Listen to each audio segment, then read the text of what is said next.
Today, I want to tell you about what we discovered about when is the best time to start studying for the MCAT based on what we learned after helping over 40,000 students. Now, I'm going to get into the specifics in just a moment. If you've never watched any of our videos or you haven't listened to any of our podcasts, I'd like to introduce myself.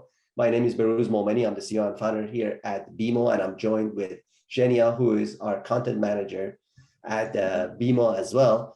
And I want to welcome you to the One Question podcast, where we tackle one topic every week.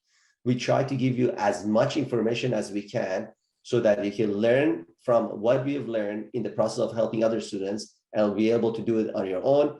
And we got really nothing else to provide except for good content. We're not doing anything fancy. So just sit back, relax, take notes. And of course, if you have any questions, don't forget to ask them in the comment section or share this with a friend who may benefit as well. So what's the best time to start studying for the MCAT? And I want to take a little step back because I want to go into the psychology of why would somebody, first of all, have this question in their head? And that's a question you got to ask yourself. Are you asking this question to procrastinate? Or are you trying to optimize your time because, you got other things going on in your life? Obviously, you got school, you got volunteerism, you got research. So what do you have to do? So that's the first thing you got to be honest with yourself. Why are you asking that question? Now, with that said, there's a couple of things I want to talk about. One is, I'll give you a little brief overview. One is using the mindset that the test could be tomorrow. Every day you're studying, the test is tomorrow. The test is not when you scheduled it, it is tomorrow. Two, time boxing. I'm going to explain that concept. I'm going to tell you about how you could manage something as massively or seemingly massive feat as MCAT by focusing on the small chunks. And I also want to tell you something I learned painfully in my own progression as an entrepreneur, as I was going through my own education, and I think you're going to benefit from that as well. So I want to go over these four things, and then, of course, anything else that Genia has to add as well. But Genia, let's first maybe tackle the mindset of, hey, the test is tomorrow. Why would that make any difference if I think the test is tomorrow versus I'm going to write it 6 months from now?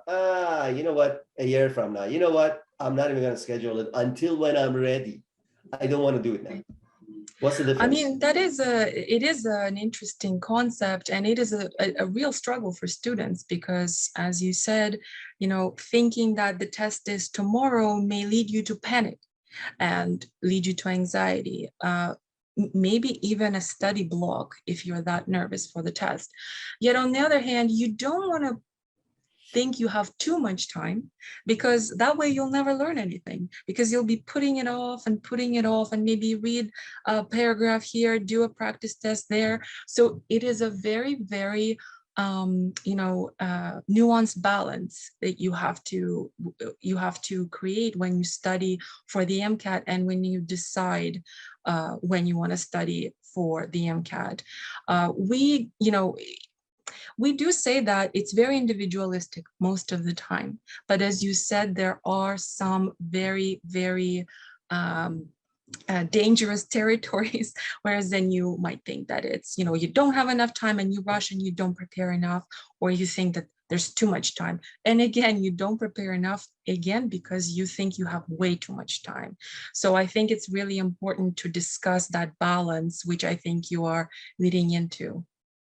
Yeah, exactly. So I kind of rather think that I have very little time. Tomorrow is the test date than thinking, now, what is that going to do? It is going to lead to a little bit of a stress. Now, this is good stress because you're controlling it. Remember, it's all about here. And that's the only thing you have control over in this world, if anything at all. If you can control that, you can control anything else. One of the things is, if you're now in a state of, hey, this gotta happen, the test is tomorrow, you're more likely to be like, okay, I gotta study, I gotta do this, and it gets done way better. Two is the concept of time boxing. Of course, you have to go in with a plan, and I'll explain the plan at the end as well. But the time boxing is, for example, you say that, okay, I have scheduled from this time to that time every day to do studying for X or Y section and do some sample questions, review the sample questions, and I have to get it done during that time period. So let's say a 3-hour chunk, and that's called time boxing. So giving yourself, even within a day, so not only that you're thinking the test is tomorrow, now you're thinking, today I only have from 6 to 9 p.m. I got to get this done. And working backwards in little chunks, but working backwards from the big thing, that brings us to our third tactics that I told you at the beginning, is going up, on day one, when you start studying, you'll be like, okay, this is a massive thing. How do I break it down to little chunks that are doable in those 3-hour time slots? And when do I write this test? You do an actual calculation. It'll be like, okay, I want to write this in 3 months. So this is what I got to do. You give yourself a margin of error. So Absolutely. pretend the test is in 2 months if you're writing it in 3 months. Always calculate like that, because you need that extra time. You don't know what's going to happen. And again, it is way better to be over-prepared than under-prepared for the MCAT. So now you got your small little chunks that have been into your calendar, set in stone, and you even know what time of the day you're going to study, and you've planned this very meticulously in advance, knowing that that is the best time, you're most productive and least distracted. So it's not the time when you're on TikTok, when you're watching YouTube videos, you're watching Netflix, none of that stuff. It's the time when you're most fresh. It could be end of the day or at the beginning of the day, depending on your own personal preference and where your energy and concentration is its most. And then you go from there. Last sort of a piece that I wanted to tell you to mix with all of this. So given everything I've told you, you could figure out when to start studying, right? You started with the whole thing, you work backwards, you gave yourself a little bit of a margin of error. You should be able to. Some people are going to get prepared in 2 months. Some will be 1 month because, well, they know all the sections. They've just recently done their pre-med courses for them, so they've gotten perfect or whatever. So it is not a one glove fits all situation. Do this exercise to come up with your own strategy. Yeah, Anything else to add, Jenia? yeah, I think a couple of things you mentioned, I would like to kind of emphasize or repeat. At the beginning of our discussion, you said that you have to be really honest with yourself as to why you're even asking this question. Another time to be honest is when you're planning that, 2 or 3 month schedule for studying for the MCAT, is you kind of know, like, you are the boss of you. You know when you have to go to school. You know when your research projects are due. You know when you're volunteering. You know when you have your part-time job or a birthday party for your mom coming up. So when you're actually preparing that study schedule, take a whole day, and I kid you not, like, take as much time as you possibly can to consider all of the commitments you have, and then create an honest schedule. As Baruch said, you will have margin of error. You should always leave that, just in case something does go wrong or something, you can't study on a day or another day. But do try to make it as honest a schedule for yourself as possible. That's very important, because laying that foundation for your study is key, because then you will just stick to your schedule, and that will increase your success by a lot. So try to create a schedule that's as honest as it can possibly be based on the time commitment you have. Very good point. And you'll notice that if you do this exercise right, MCAT is not this big, massive thing. It's just 3 hours a day, 2 hours a day, whatever you decide to do. And then you have to stay with that. No matter what, you gotta be very strict with your schedule, so you at least give that time to what you've set on your calendar. And that's why it's good to plan it, because when you've done this, if you set it in stone in an actual calendar, you've written it down, more likely you'll do it. I'll give you another tactic. So this is your bonus tactic. It's still not my fourth one. So actually you're gonna have 5. So here's the fourth one. And if you want your commitment to be most likely to happen, you will announce it publicly. You will tell the world that you're going to do it. Why? Because this is a principle of consistency. The brain loves to be consistent.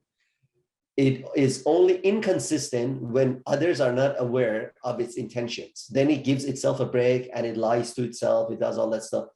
If you've told your friends, if you've told, a bunch of like your study buddies, if you've told your parents, hey, this is my schedule, this is my plan, this is what's going to happen, and I want to get a 528 on the MCAT. I'm not satisfied with anything but a 528. You've done all of that, way more likely it's going to happen. Now, the last one, and this is a painful lesson that I've learned after going through school myself. Some of you may be aware, I went through a lot of school and I completed a PhD as well. But then after that, I went and decided not to continue in academia. Even though I had an unsolicited job offer, I went to start BeMo. And then I started some other businesses as well. And throughout this, at the beginning of my learning curve, both in school and then later in my entrepreneurial journey, a painful mistake I made was I never utilized the expertise of someone who's been there, done that. And it was very painful because it wasted my time when I could have asked somebody else who's been there, done that. Ask somebody else either who's scored 528 or someone who's helped others score over 528. This could be in any means. If you have access to anything like that, do that. If not, read books. You see how many books I have on my shelves. I read a lot of books every single week, even at this stage, because it just doesn't end. But there's only 2 ways you're gonna end up paying for this. Your time. So if you want to take 2 years to figure out MCAT on your own, if that's your choice, great. But I think that's not wise. Or you pay money to get a book, a mentor, or you just ask a buddy, hey, can you come and help me out? I'll pay you because your buddy of yours has scored 528 or whatever. They know a little better. It just makes more sense. Make sure if you know somebody or something that can help you out, utilize it so that you don't waste a lot of time. I think these were the tactics for you to determine the absolute best time for when to start studying for the MCAT. Any final thoughts, Jenia? Yeah. I think that last point you made, I think it's especially important for students who really don't know where to start.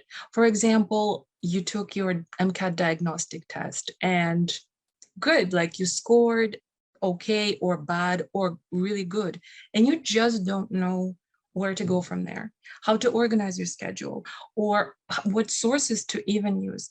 I think reaching out to experts or mentors in this regard can be extremely helpful because they can really help you organize your time, save you so much time and so much money, because you do not want to retake the MCAT, because not only will you waste time, you will also waste money, and you cannot use the same study strategy the second time. You will have to use a different one, because if it didn't work the first time, it's not going to work the second time. So save yourself some time if you really don't know where to start. And some students are very good independent learners.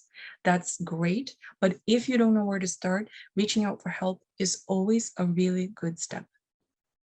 Very good. Well, I think that was it. I hope that you enjoyed this as much as we enjoyed making it for you. If you did, go ahead and share it with a friend who's struggling with figuring out MCAT timing, or subscribe to our channel, and or of course ask any questions you have, and we'll be more than happy to answer your questions. Thanks so much for watching, and hopefully until next time. See you soon. Bye.